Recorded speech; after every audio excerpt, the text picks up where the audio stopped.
irreversible collapse. Can you update us on the latest science on the stability of the ice sheet and what you've been doing? Yes, certainly, Senator. There's a continual stream of papers, but two in particular that have come out this year have been really important. In general terms, the manner in which the warming ocean and the atmosphere interact with the overall ice shelves, the floating parts of the ice around the Antarctic fringe, and the ice cap itself is not well understood. A lot of the research we undertake in collaboration with many other countries is focused on trying to better define exactly how the water, the ice and the atmosphere interact.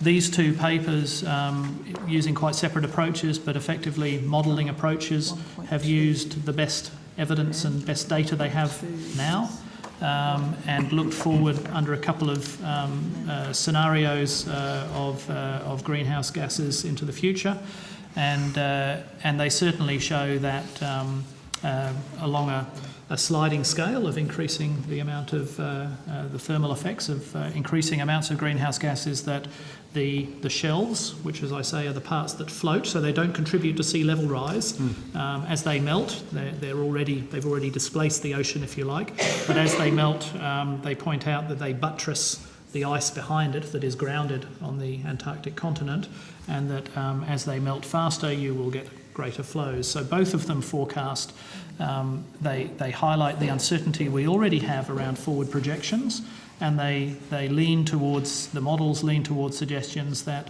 melting rates and therefore contribution to sea level rise could be at the higher end of our range of expectations. I like the IPCC, specifically their recommendations.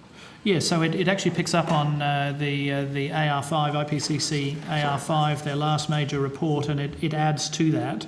And I've no doubt, clearly as the IPCC come back on their next, on AR6, they will include consideration of these two papers along with all of the others to update their best forecasts as to the contribution.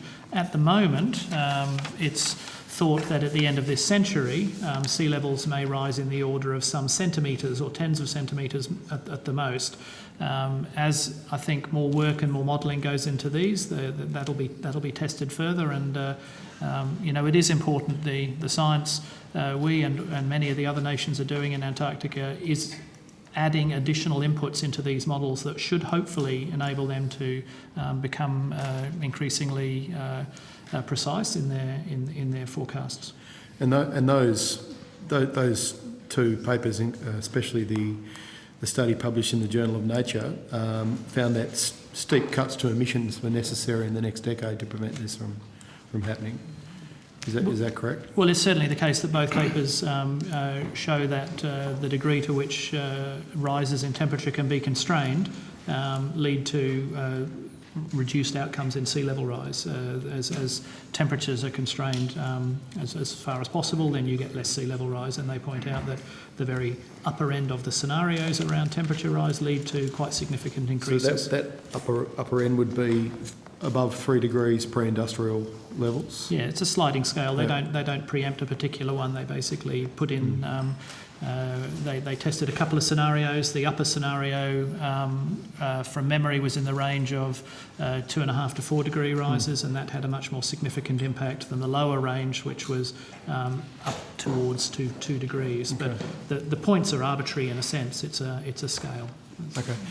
I must admit I didn't read the Australian, but the only other criticism I saw of this report was from a climatologist in the US who said it's already irreversible, that there's basically no way we can have any impact on it now. Do you concur with that, or are you?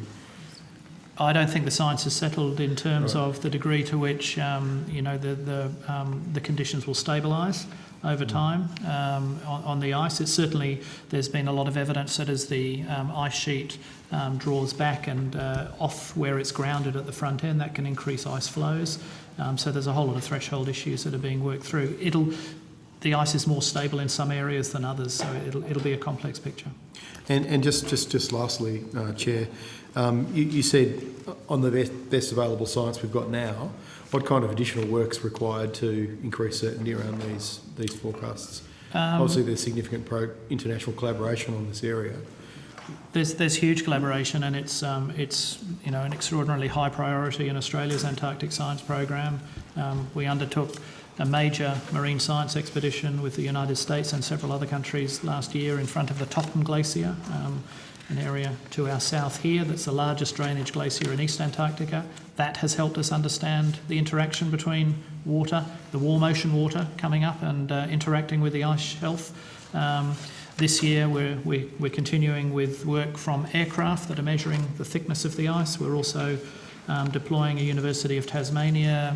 His research project requires us to move around a wide range of glaciers in East Antarctica and collect rock and deploy GPSs to look at how long rock has been exposed from glacial retreat. That will inform all of this. So a large part of our research and a large part of other nations' research are exactly being driven by the papers that we're just talking about. As they identify the uncertainties, we're trying to resolve those uncertainties and improve the forecast models. So just quickly, I noticed one thing that was raised was that this could potentially happen by the end of the century, which is very possibly within my children's lifetime. Could you give us an idea of what kind of ecosystem impacts that would have, especially on the Antarctic area if the ice sheet was to disappear? It's a really hard area. The physics and chemistry of climate change is complex. The biology is another big step because it has lots of very complex interactions and feedback. So it's part of a major marine science voyage we're doing this summer, where we're trying to really support the Southern Ocean Observing System and support the development of models that can get a handle on how the ecosystem will respond to changes in ocean temperature and acidity. And so we're doing the work, but it's really difficult to forecast the scale and type of change that is likely at this stage.